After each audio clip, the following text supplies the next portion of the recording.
आरक्षण भूमिका आरक्षण विरोधी कोणाची तर भाजप आणि काँग्रेसची। इथल्या एससी एसटी ओबीसी महिला अल्पसंख्याक यांना जे आरक्षण देण्यात येते ते आरक्षण संपवण्यात यावे अशी मागणी भाजप आणि आरएसएस करत असते। आता भाजपच्याच पावलावर पाऊल ठेवत राहुल गांधी यांनी आरक्षण हे योग्य वेळी संपवण्यात येईल असे भाष्य केले आहे। नक्कीच राहुल गांधी आणि त्यांचा आरक्षण विरोधी काँग्रेस पक्ष सातत्याने आरक्षण संपवण्याचे काम करत आहे। ज्यावेळेस डॉक्टर बाबासाहेब आंबेडकरांनी संविधानामध्ये एससी एसटी ओबीसी आरक्षणाची तरतूद केली होती त्यावेळेस कडाडूनपणे ओबीसी आरक्षणाला विरोध करणारी काँग्रेस आणि हिंदुत्ववादी संघटना होत्या। त्यानंतर मंडल आयोगाचा जो अहवाल आहे तो 10 वर्ष तसाच पडून राहिला। त्यावेळेस सरकार होते काँग्रेसचे, त्यांनी तो लागू केला नाही। ओबीसी आरक्षणाला विरोध करणारी काँग्रेस, ओबीसी आरक्षणाला कमंडलने विरोध करणारी कोण तर भाजप। 1990 ला ओबीसींना आरक्षण मिळाले, पण हे आरक्षण मिळूच नये यासाठी खासगीकरण करण्यात आले। तर हे करणारे कोण तर काँग्रेस। एससी एसटी आरक्षणामध्ये क्रिमिलेअर लागू करण्याचा निर्णय सर्वप्रथम लागू करण्याचे म्हणणारी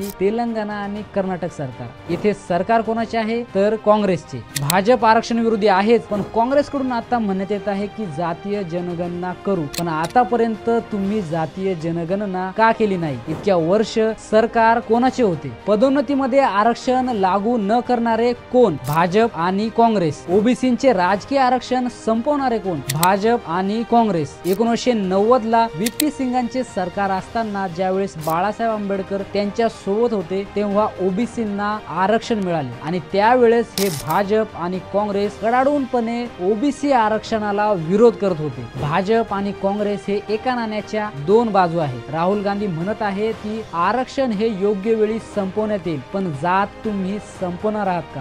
जातीय भेदभाव हा संपवणार आहात का? अशा आरक्षण विरोधी पक्षांपासून आपण सावध राहिले पाहिजे। खास करून संविधान आणि आरक्षणवादीचा खोटा मुखवटा घालणाऱ्या काँग्रेस पासून आता सावधान राहायला हवे।